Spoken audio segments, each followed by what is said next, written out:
मदानिया, हाय रे मेरे डाडिया रब्बा, किना जमिया ते किना ले जानिया। नमस्कार मित्रों, आधार की इस श्रृंखला में एक बार फिर से आप सभी का स्वागत है। अभी जो 2 लाइनें मैंने गाई हैं वह पंजाबी फोक म्यूज़िक का बहुत ही फेमस सॉन्ग मदानिया है, जो कि हर लड़की की शादी में गाया जाता है। मदानिया, हायो मेरे डाडिया रब्बा, किन्ना जमिया ते किन्ना लै जानिया रे। इस म्यूज़िकल प्यारे से फोक सॉन्ग में कहा गया है कि लड़कियां कहाँ पैदा होती हैं, किसके घर में पैदा होती हैं, और वहाँ से फिर ब्याह करके यानी विवाह करके वो कहीं और चली जाती हैं। किन्ना जमिया ते किन्ना लै जानिया, मतलब उन्हें पैदा कोई करता है और आगे उन्हें कोई और ले जाता है। हमारे हिंदू समाज में रीति रिवाज से हर लड़की का विवाह किया जाता है। माता पिता जब भी इस सॉन्ग को सुनते हैं, लड़की जब भी इस सॉन्ग को सुनती है, तो बिना आँखों में अश्रुधारा बहे किसी की भी नहीं रहती है। ये इतना प्यारा सॉन्ग है और उतना ही प्यारा रिश्ता एक बिटिया का अपने माँ बाप के साथ होता है। बहुत ही प्यार से, बहुत ही संस्कारों से वे अपनी लड़की को बड़ा करते हैं और फिर एक दिन उसे विवाह सूत्र में बांधकर किसी और को सौंप देते हैं।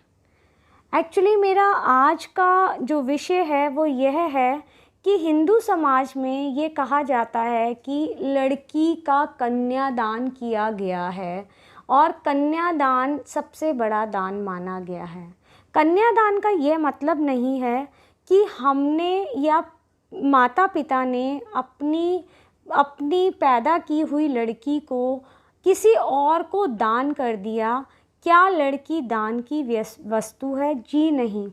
और ना ही हमारा हिंदू संस्कार इस बात को कहता है या मानता है, क्योंकि बॉलीवुड में इस चीज़ को बहुत ज़्यादा उछाला गया है या अलग अलग कम्युनिटी के लोगों ने इस चीज़ को बहुत उछाल कर इसका जो वास्तविक स्वरूप था उसे कहीं दूर छोड़कर इसका एक गलत ही स्वरूप हमारे समाज के समक्ष प्रस्तुत किया है।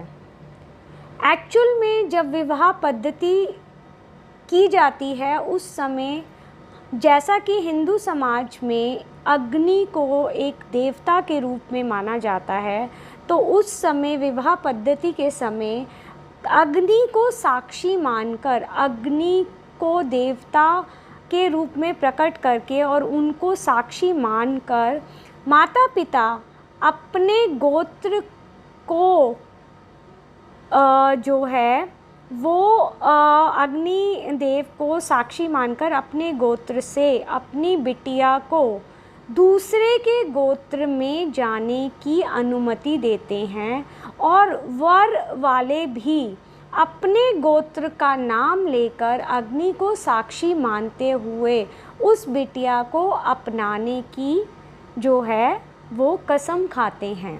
सिर्फ ये जो है वो ये एक प्रकार का संस्कार है।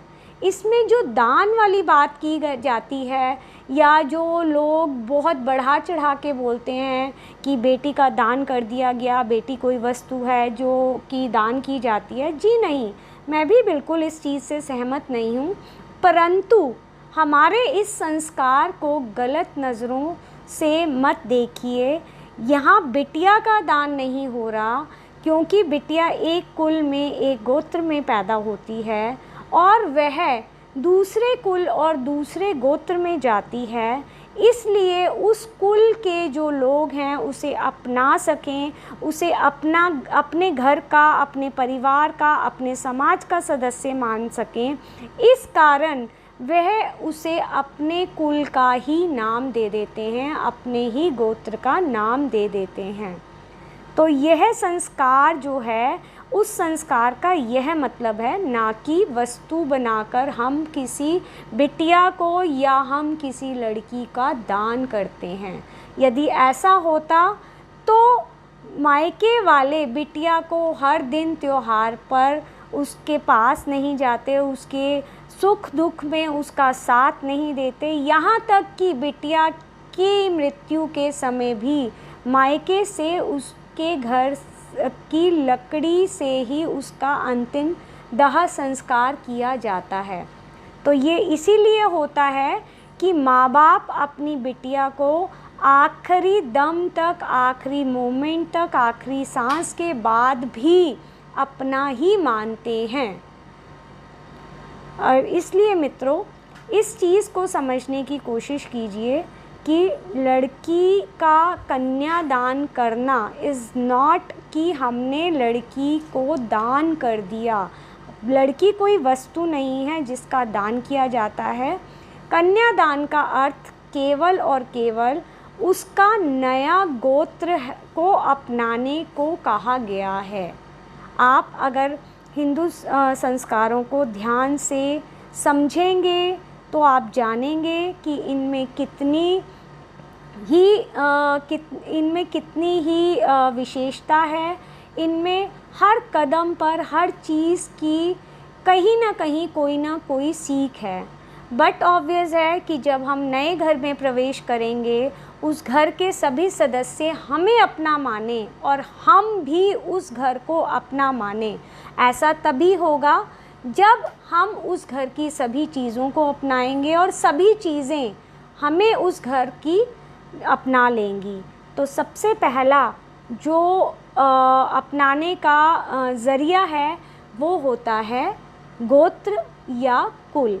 तो इसी वजह से सबसे पहला काम हम लड़की के को उस परिवार के गोत्र को अपनाने से करते हैं।